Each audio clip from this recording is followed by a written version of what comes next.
नमस्कार मित्रांनो, मी आलो आहे आज आमच्या गावचा वाघोबा आहे त्याचं दर्शन घेण्यासाठी.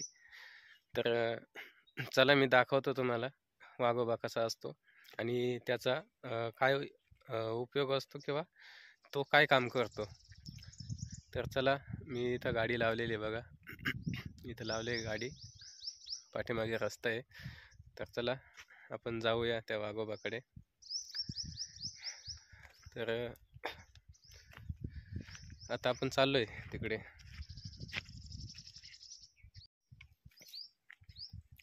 तर या पावलवाटेने आपण चाललेलो आहे.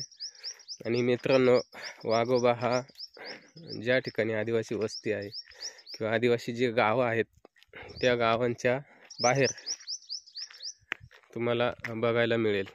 कारण वाघोबा हा गावाच्या बाहेरच असतो जंगलामध्ये. आता आमच्याकडे जवळजवळ 1-2 किलोमीटरच्या आसपास हा वाघोबा आहे. प्रत्येक गावाच्या बाहेर असतोच. आणि त्या वाघोबाला आदिवासी जे लोक आहेत ती विविध नवस घेतात. कोंबडा किंवा नारळ असं त्याला दिलं जातं. तर आता आपण आलो इथं जवळ. हे बघा, पूर्ण साईडने असं जंगल आहे आणि या जंगलामध्ये हा वाघोबा बसलेला आहे. तर तुम्हाला हे जे लाकडी देव दिसत असतील किंवा खोटे दिसत असतील तर हा आहे आमचा वाघोबा. तर बघा, इथं हे कोंबड्याची पिसं पडलेली आहेत. कुणीतरी कोंबडा कापलेला आहे त्याला. आणि या पाण्याच्या ज्या बॉटल आहेत त्याच्यात पाणी आणलं असेल बहुतेक. इथं नारळ फोडलेले आहेत. आणि हा अशा प्रकारचा वाघोबा बघा, पूर्ण लाकडामध्ये. आणि या लाकडावरती तुम्ही बघू शकता हे वाघाचं नक्षीकाम केलेलं आहे. आता वाघोबा म्हणजे काय, जो जंगलात वाघ असतो त्यालाच आदिवासी लोक देव मानत असतात. तर त्याला वाघोबा म्हणतात. आणि लोक नवस असा घेतात की आपले जे त्राब आहेत, म्हणजेच गाई, गुरं, म्हशी, शेळ्या जे काही असतील प्राणी, पाळीव प्राणी, तर त्यांचं संरक्षण जंगलामध्ये व्हावं म्हणून या वाघोबाला नवस करत असतात. आणि अशा प्रकारे हा वाघोबासुद्धा त्यांना काही कोणत्याही प्रकारचा त्रास देत नाही. तर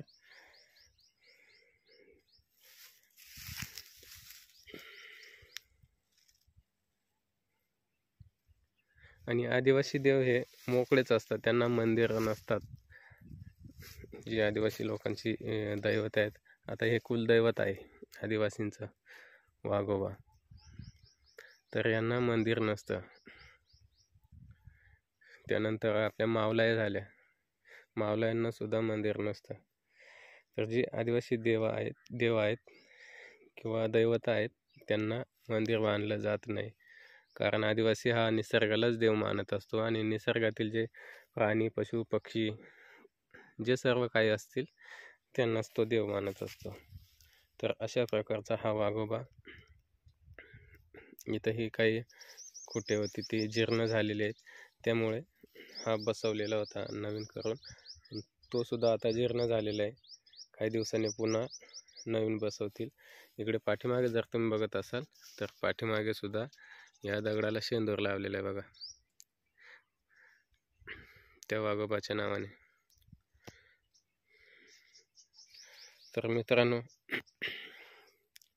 हा व्हिडिओ तुम्हाला कसा वाटला कमेंट बॉक्समध्ये नक्की कळवा. आणि आपल्या मित्रांना नक्की शेअर करा.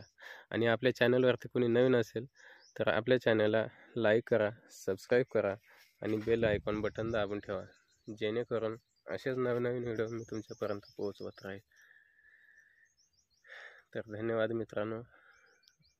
भेटूया पुढच्या एका नवीन व्हिडिओसोबत. तोपर्यंत इथंच थांबूया.